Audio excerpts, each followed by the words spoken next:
Between 1 and 10 లో మీ irrigation మినిస్టర్గా మీ performance rating మీకు మీరు ఎంత ఇచ్చుకుంటారు? అంటే సంక్రాంతి పర్ఫార్మెన్స్ కాదు సార్, ఇరిగేషన్ శాఖ మంత్రిగా పర్ఫార్మెన్స్. నేను రేటింగ్ నా పనికి ఎప్పుడు నేను రేటింగ్ ఇచ్చుకునే అలవాటు నాకు లేదు. ప్రజలు ఇస్తారు. మీరు ఎంత మెజారిటీతో గెలుస్తాం అనుకుంటున్నారు? I cannot say. పోనీ వైఎస్ఆర్సీపీకి ఈ ఎన్నికల్లో ఎన్ని సీట్లు వస్తాయంటే ఏం చెప్తారు? 175 వస్తాయని చెప్తాను. పోలవరం ప్రాజెక్టు కట్టలేదు, రాజధాని కట్టలేదు, ఏ కాన్ఫిడెన్స్ తో మీకు 175 వస్తాయి? రాజధాని కట్టేది ఏంటి? పోలవరం ప్రాజెక్ట్ ఆ రెండింటి మీద ఓట్లు డిసైడ్ అవుతాయని నేను అనుకోవటం లేదు.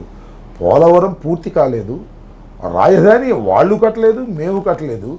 దానికి కట్టాల్సినటువంటి విధానాలు ఈ 5 సంవత్సరాలు మనం చూస్తున్నాం కదా. అయితే పోలవరం గురించి మేనిఫెస్టోలో ఏం చెబుతారు? నెక్స్ట్ ఎలక్షన్ మేనిఫెస్టోలో పోలవరం గురించి ఏం చెబుతారు?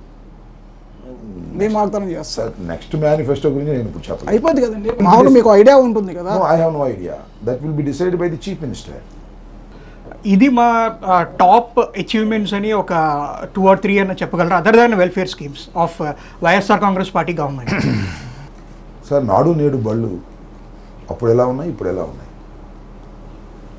ప్రతి గ్రామంలో సెక్రటేరియట్ ఎలా ఉంది ఇప్పుడు? ప్రతి గ్రామంలో వెల్నెస్ సెంటర్ ఎలా ఉంది?